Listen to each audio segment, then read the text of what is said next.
फिर से हमारे YouTube चैनल में एक नई सच्ची कहानी के साथ, एक नई सच्ची घटना के साथ। जी हाँ दोस्तों, आज की जो कहानी है वो हरिद्वार की कहानी है। एक 13 साल की लड़की के साथ गैंग रेप हुआ और उसके बाद में मर्डर कर दिया गया। जी हाँ दोस्तों, लोग जब गलत करते हैं तो ये नहीं सोचते हैं कि उनकी जगह क्या है, उनका ओहदा क्या है, उनकी उम्र क्या है और उनका रिश्ता क्या है। लेकिन लोग करने से पहले नहीं सोचते, जब वारदात को अंजाम दे देते हैं, जब उनके साथ गलत होता है, इसके बाद वो पछताते हैं। दोस्तों वीडियो बहुत ही अच्छा इंटरेस्टिंग है, वीडियो को पूरा फुल वॉच करना है। वीडियो में आगे बढ़ने से पहले आपसे हमेशा की तरह एक रिक्वेस्ट है कि जिसने भी अभी हमारे चैनल को सब्सक्राइब नहीं किया तो प्लीज़ सब्सक्राइब कर दीजिए, बेल आइकन को प्रेस करके वीडियो को शेयर जरूर कर देना। समय को ज़ाया ना करते हुए बढ़ते हैं वीडियो में आगे और बताते हैं कि आखिर इस नाबालिग लड़की के साथ इतना गंदा घिनौना काम करने वाला कौन था। जी हाँ दोस्तों, आज की जो कहानी है, जो घटना है वो हरिद्वार की है। हरिद्वार में एक मिडिल क्लास फैमिली रहती थी और वो मजदूरी कर कर अपना गुजारा कर रही थी। लेकिन क्या पता था कि किस तरह के लोग उनके ज़िंदगी में आकर उनकी ज़िंदगी को बर्बाद कर देंगे। दोस्तों, उस घर में सिर्फ माता पिता और उनकी एक बेटी थी।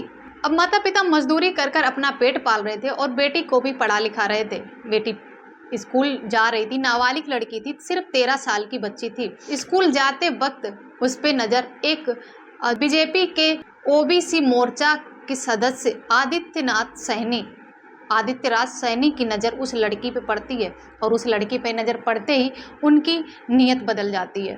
जब वो लड़की को स्कूल जाते हुए देखते हैं, लड़की बहुत ही ज़्यादा सुंदर थी, खूबसूरत थी और तभी वो लड़की को खाने का लालच देते हैं और उसे घुमाते फिराते हैं। लालच में आकर वो लड़की से बात करने की कोशिश करते हैं। पहले तो बात करने से लड़की मना कर देती है क्योंकि लड़की इतनी समझदार नहीं थी, 13 साल की नाबालिग बच्ची थी।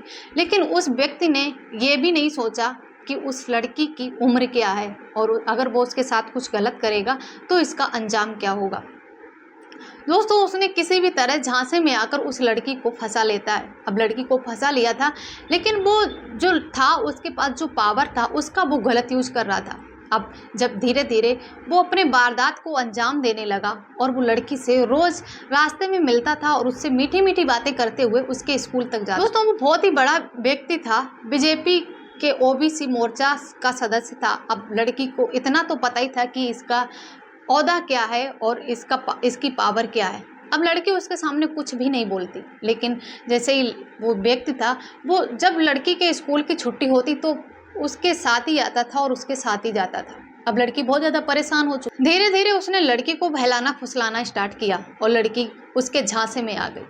अब बाद में पता चलता है कि उसके लड़की के जो माँ बाप थे वो तो मजदूरी करने चले जाते थे, लेकिन तभी जो आदित्यराज सैनी था वो उस लड़की के घर में आकर उस लड़की के साथ नाजायज़ संबंध बनाता था। अब जब सिविल रिलेशनशिप में रहने लगा था, वो उस लड़की के साथ नाजायज़ संबंध बनाता था। इसके बाद लड़की भी पूरा अपनी जवानी की ओर बढ़ती जा रही थी और उसके साथ जो हो रहा था उसे उस चीज़ में बहुत ही सुकून मिल रहा था। दोस्तों, धीरे धीरे जब ये चीज़ पड़ोसियों को पता चली, पड़ोस में लोगों को पता चली, तो उन लोगों ने उस लड़की के माता पिता को बताने की कोशिश की। जब माता पिता को बताया तो उसके जो माता पिता थे उन्होंने पहले तो अपनी बेटी को डांटा, उन्हें समझाया, लेकिन वो बेटी भी समझने को तैयार ही नहीं हो रही थी। इसके बाद उन्होंने उस व्यक्ति के पास जाकर उसे समझाया और कहा कि हमें बख्श दो, हम मजदूर इंसान हैं, हम तुम्हारे मुकाबले नहीं हैं और मेरी बेटी के साथ तुम बहुत गलत कर रहे हो, आप लोगों को ऐसा नहीं करना चाहिए। दोस्तों, जब भी वो उस लड़की के साथ गलत करता था तो वो उस टाइम अकेला नहीं होता था। आदित्यराज सैनी के साथ उसका दोस्त अमित सैनी भी उसके साथ हुआ करता था। अब दोनों ही मिलकर उसके साथ गैंग रेप किया करते थे। अब लड़की को उस चीज़ की लत लग चुकी थी। पहले तो लड़की ने बहुत मना किया, ऑब्जेक्शन भी उठाया, लेकिन इसके बाद उसे डरा धमका के शांत कर दिया गया। अब इसके बाद उसके माता पिता को मारने की वो लोग धमकी देने लगे। अब लड़की बहुत ज़्यादा मजबूर हो चुकी और वो इन सब चीज़ों को सहन करने लगी।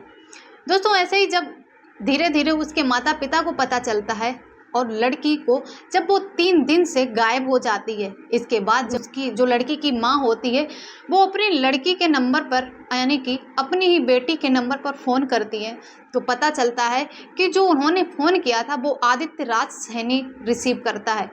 जब आदित्यनाथ सैनी रिसीव करता है तो उससे बात होती है, तब उसकी माँ पूछती है कि ये मेरी बेटी का नंबर है, ये तुम्हारे पास कैसे है। तभी आदित्यराज सैनी बताता है कि उनकी बेटी उसके साथ है। दोस्तों इसके बाद वो बहुत ज़्यादा रिक्वेस्ट करती हैं और कहती हैं कि मेरी बेटी जैसी भी है उसे सही सलामत घर भेज दीजिए। दोस्तों इसके बाद भी वो लोग उस बेटी को घर नहीं भेजते हैं और आदित्यराज सैनी और अमित सैनी दोनों ही मिलकर उसके साथ गैंग रेप करते हैं। इसके सुबह ही उसकी माँ फिर से दोबारा जब फ़ोन करती हैं तो फ़ोन स्विच ऑफ आता है। दोस्तों आप लोगों को बता दें कि जो आदित्यराज सैनी था वो पहले से ऑलरेडी शादीशुदा था। पहले तो वो बीजेपी ओबीसी मोर्चा का सदस्य था और उसकी जो बीवी थी वो भी ग्राम प्रधान थी। इस वजह से उन लोगों का पावर बहुत ज़्यादा था और वो लोग उसे डरा धमका के उसके माता पिता को और उस लड़की के साथ वो लगातार गैंग रेप करते रहे। लेकिन तभी उस लड़की के माता पिता ने हिम्मत जुटाई और अपनी बेटी को इंसाफ दिलाने की ठान ली। जब माता पिता ने इंसाफ दिलाने का फैसला लिया तो सबसे पहले तो उसके माता पिता उस आदित्यराज सैनी के घर पहुंचे। जब घर पहुंचे तो उन्होंने अपनी बेटी की मांग की और कहा कि मेरी बेटी को बाहर निकालो, मुझे मेरी बेटी से मिलने दो। लेकिन जब उसके माता पिता ने घर में जाकर देखा तो वहाँ पर उसकी बेटी नहीं थी, लेकिन आदित्यराज सैनी और अमित सैनी दोनों ही घर में मौजूद थे। इसके बाद उसकी पत्नी से पूछा तो पत्नी को इन सब चीज़ों के बारे में कुछ भी पता नहीं था। जब पत्नी को पता चला तो उसने भी बहुत ज़्यादा विनती की, बहुत ज़्यादा रिक्वेस्ट की कि ताकि वो उसकी लड़की को वापस लौटा दें। दोस्तों जो आदित्यनाथ सैनी था वो शादीशुदा होते हुए भी उस लड़की के साथ रिलेशनशिप में था।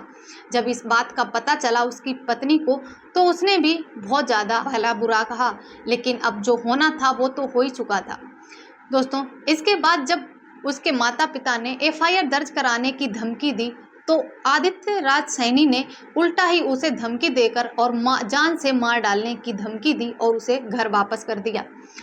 इसके बाद जब 3 दिन तक लापता रही वहाँ से, माता पिता ने तब भी हार नहीं मानी और वो वहाँ से निकलकर पास के ही पुलिस स्टेशन थाने पहुँचे और वहाँ आदित्यराज सैनी के खिलाफ एफआईआर दर्ज कराई। जब आदित्यराज सैनी के खिलाफ और अमित राज सैनी दोनों के ही खिलाफ एफआईआर दर्ज कराई, इसके बाद पुलिस ने उसके बेटे के शव को ढूंढने की कोशिश की, लेकिन तभी पता चला कि पतंजलि रिसर्च सेंटर के पास में ही उस बेटी की लाश बरामद हुई। कुछ ही समय के बाद पुलिस ने उनकी बेटी की लाश को बरामद किया और उसकी बेटी की लाश को पोस्टमार्टम के लिए हॉस्पिटल भेज दिया। इधर आदित्यराज सैनी को ढूंढने के लिए पुलिस की 5 टीमें बनाई गईं, जिन्हें अलग अलग दिशाओं में भेज दिया गया और आदित्यराज सैनी अमित राज सैनी को ढूंढने की पूरी कोशिश में जुट गई। दोस्तों कहते हैं कि अगर तुम्हारे पास पावर है, भगवान ने अगर तुम्हें वो ओहदा दिया है तो उसमें लोगों की मदद करनी चाहिए, ना कि लोगों को बर्बाद करना चाहिए। एक गरीब परिवार को आदित्यराज सैनी ने इस तरीके से बर्बाद कर दिया था कि उनका घर तो बर्बाद हुआ ही था, लेकिन साथ में उसने अपना भी घर बर्बाद कर दिया था। जी हाँ दोस्त, कहते हैं कि लोग जब गलत करते हैं तो ना तो उम्र देखते हैं और ना ही ओहदा देखते हैं, उन्हें यह तक ज्ञात नहीं रहता है कि वो किसके साथ कौन सा काम कर रहे हैं। उसने एक घर को ही नहीं बल्कि 2 तो 3 घरों को बर्बाद किया था। उसने अपने दोस्त के साथ मिलकर गैंग रेप किया था। अब ऊपर से मर्डर केस भी उस पर लग चुका था, दूसरा गैंग रेप भी था। अब तो आदित्यराज सैनी को कोई भी बचा ही नहीं सकता था, लेकिन तभी पुलिस ने बहुत ही जल्दबाजी से काम किया, बहुत ही होशियारी से काम किया और बहुत ही कम समय में आदित्यराज सैनी और अमित राज सैनी को गिरफ्तार कर लिया। इसके बाद अब पुलिस को सिर्फ पोस्टमार्टम रिपोर्ट के आने का इंतजार है। दोस्तों अब आदित्यराज सैनी और अमित राज सैनी को कोर्ट में पेश किया जाएगा। आदित्यराज सैनी और अमित राज सैनी पर मर्डर और गैंग रेप का केस दर्ज हुआ है। अब पुलिस उन पर क्या एक्शन लेती है, कोर्ट उसके ऊपर क्या एक्शन लेते हैं, उन्हें कौन सी सज़ा सुनाते हैं, ये तो अब अदालत ही डिसाइड करेगी। दोस्तों आदित्यराज सैनी ने इतना हद तक गलत किया था कि उसने कभी सपने में भी नहीं सोचा होगा कि उसके साथ इस घटना के बाद अंजाम क्या होगा।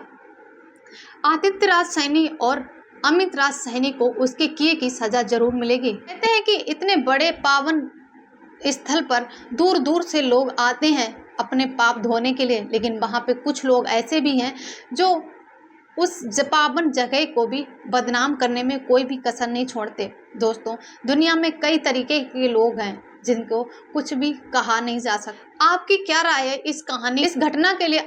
आपकी क्या राय है इस घटना में? आदित्य राज सैनी और अमित राज सैनी को कौन सी सजा मिलनी चाहिए? अगर आपकी कोई राय जो है तो कमेंट सेक्शन में ज़रूर बताना और वीडियो को ज़्यादा से ज़्यादा शेयर करना। दोस्तों, हमेशा से कहा जाता है कि अगर कुछ करते हो तो उसे 10 बार नहीं बल्कि 100 बार सोच कर करो। कहीं ऐसा ना हो आपकी एक खुशी के लिए लोगों की पूरी ज़िंदगी बर्बाद हो जाए। दोस्तों, वीडियो कैसा लगा कमेंट सेक्शन में ज़रूर बताना और वीडियो को like, comment, share and channel को सब्सक्राइब जरूर कर देना। इसी के साथ मिलते हैं नेक्स्ट वीडियो में, तब तक के लिए धन्यवाद।